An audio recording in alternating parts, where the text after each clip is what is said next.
Hi, I'm Perky Beisel, one of the leaders of the Texas chapter of the Association for Gravestone Studies.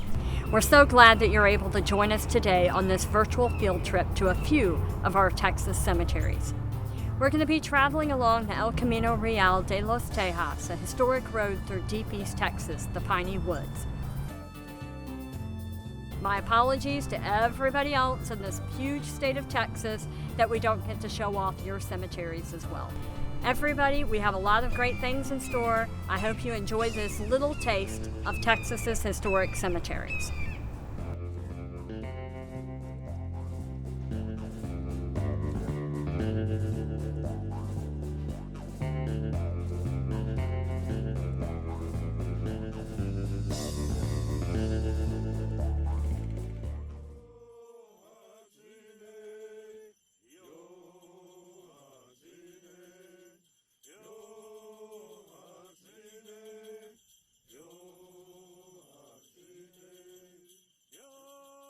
We're here at Caddo Mounds State Historic Site.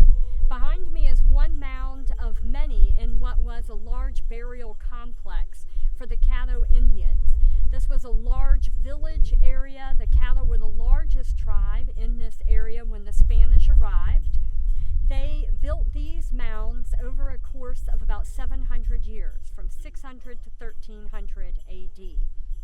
And this mound behind me was about 20 feet tall, 90 feet in diameter, held about 90 individuals in 30 different burial pits. The Caddo Indians were the reason that the Spanish were coming up here to East Texas, and these burial mounds are what remain and of the historic Caddo.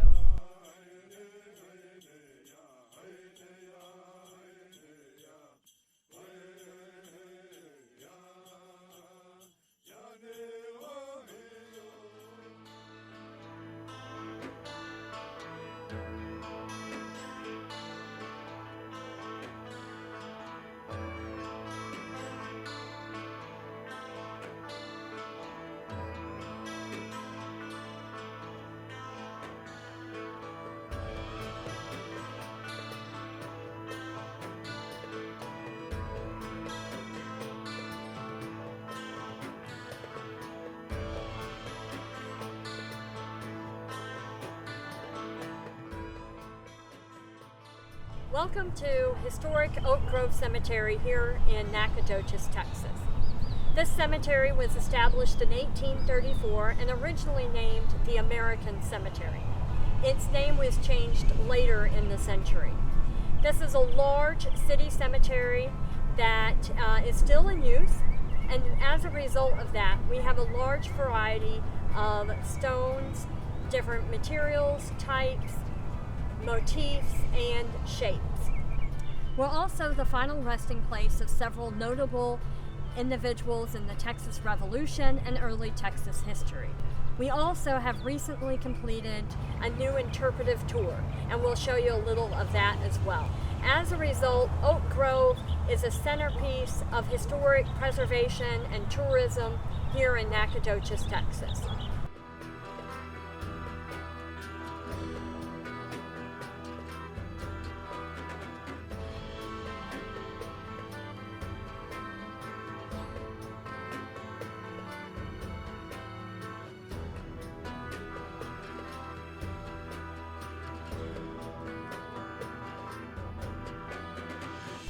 I'm standing here at one of our 8 recently installed interpretive panels about those buried here at historic Oak Grove Cemetery. This one highlights some of our notable women, including Mary Palmer Dana Schindler, whose gravestone includes words to her hymn, "Flee as a Bird." We also have Helen Vinson, who is a notable 1930s movie star, and Carl Wilson Baker, who was a poet and nominated for the Pulitzer Prize in 1931.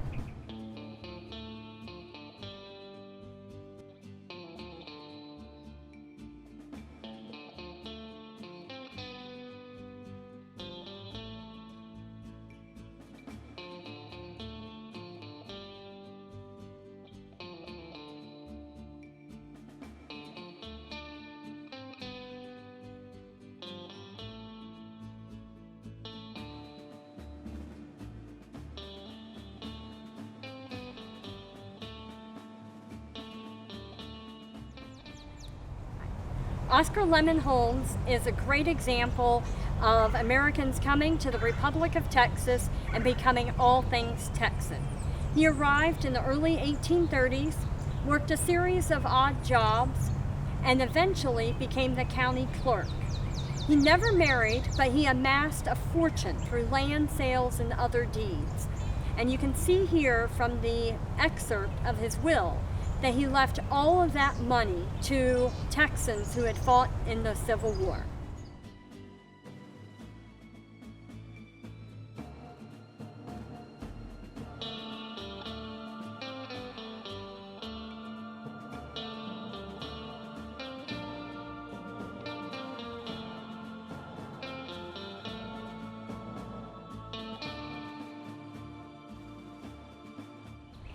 I'm standing here at the granite obelisk for Thomas J. Rusk. Thomas J. Rusk was one of 4 Texas signers buried here in Oak Grove Cemetery. Rusk, like his contemporaries, came to Texas first when it was Spanish and then Mexican territory. He was very involved in all aspects of the Republic time period, and then eventually was one of the first U.S. senators to represent Texas. Unfortunately, he was in Washington when he received word that his wife, Mary, was quite ill. He rushed back to Nacogdoches as quickly as he could. However, she died before he arrived. It's clear he was quite heartbroken, and over a year after her death, he committed suicide. In 1936, the state of Texas erected this obelisk at his gravesite as part of the Texas Centennial Project.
We're here at the Selman-Rourke Cemetery in Cherokee County, and it is located along the El Camino Real de los Tejas.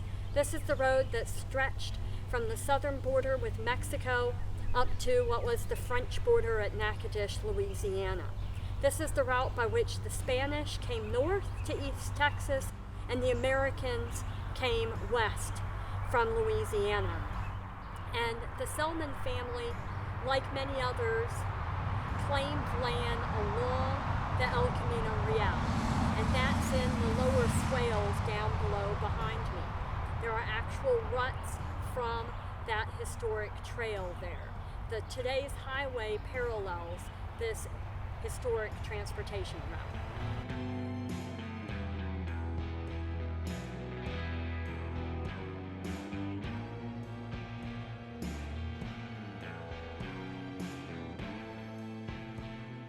In deep East Texas, we see a lot of different ways to protect burial sites from cattle, whether it's these concrete body covers or these large grave surrounds of the native iron ore. And that's because the Spanish, when they came up, they had driven with their expeditions large herds of cattle that they then released into the piney woods. And those cattle multiplied over the centuries.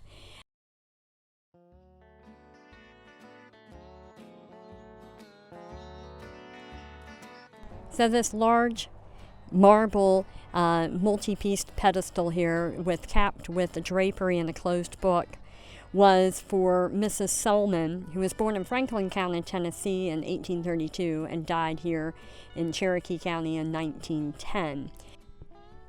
These Texas granite markers are a great example of Texas celebrating its history while promoting its granite industry.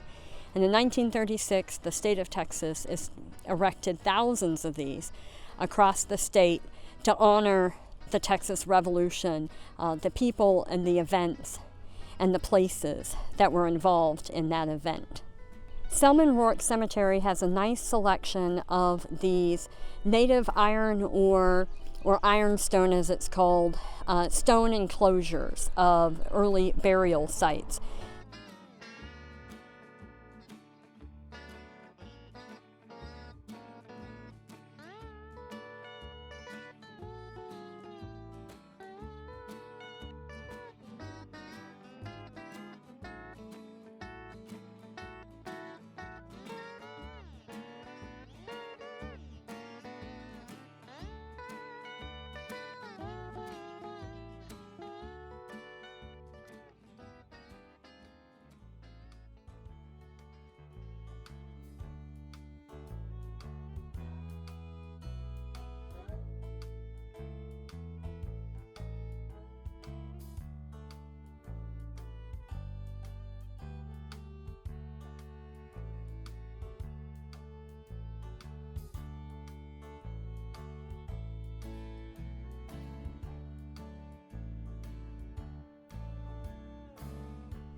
This is historic Glenwood Cemetery, the old city cemetery of Crockett, Texas.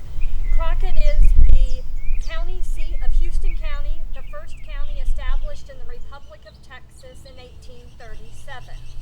This cemetery was established shortly thereafter. The original old section, or the first half, is the southern side, and like many other cemeteries of its time period in this area, it was segregated into black and white sections. The original fencing that delineated those sections is no longer standing, but you can see that if you tour the cemetery. There are lots of notable early Texans buried here, and as a result, this cemetery has many historic markers throughout its grounds on both the north and south halves.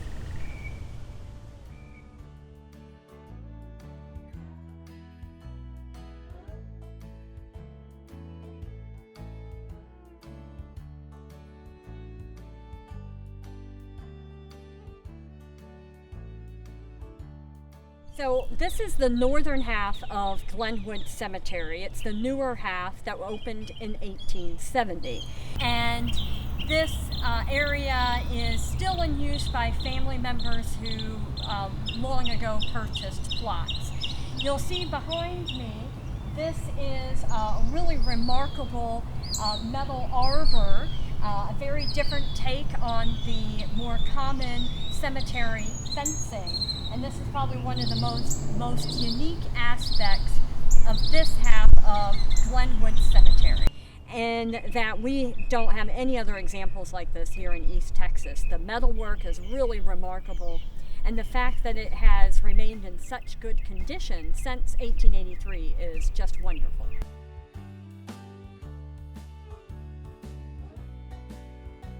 This Woodman of the World example here on Jones is typical of the headstones that are not in a stump form but still have the Woodman of the World symbol.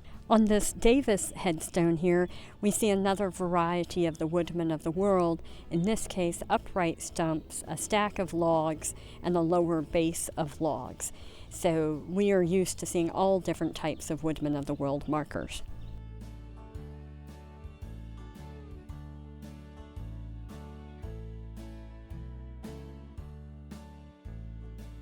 This zinc marker for the Spinks family is, while typical in other parts of the country, quite unusual for deep East Texas. This is the only one we have found in our rural cemeteries.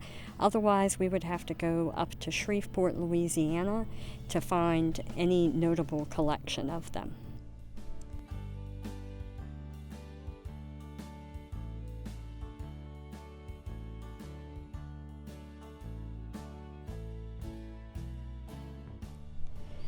Glenwood Cemetery has a large selection of marble markers in traditional styles and shapes. This angel carrying away the infant is a nice example of the high quality. Unfortunately, most are not signed. Presumably, they came in through Galveston or Shreveport.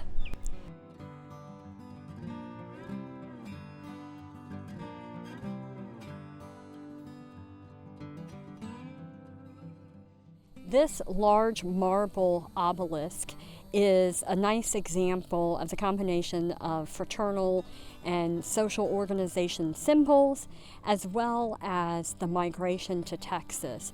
Florence Arledge came from Tennessee, and her husband had been born in Alabama. The Masons are really well represented in East Texas. The first lodge to be established was in San Augustine, the second lodge in Nacogdoches, and they continued westward along the El Camino Real to places like here in Crockett, where there's several past Grand Masters.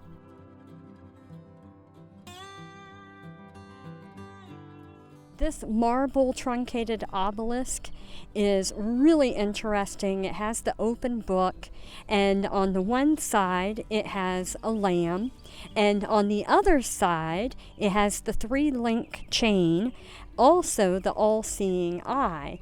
That is part of the Masonic symbol, so they're combining the 3 links with the Masonic all-seeing eye, and you can see just to the bottom the rays of that sun coming out. What's so interesting about this one, this is for Isaac Peacock, who was born in Kent County, Maryland, and he died here in Crockett, quote, by the hands of an assassin on the 11th of March, 1859.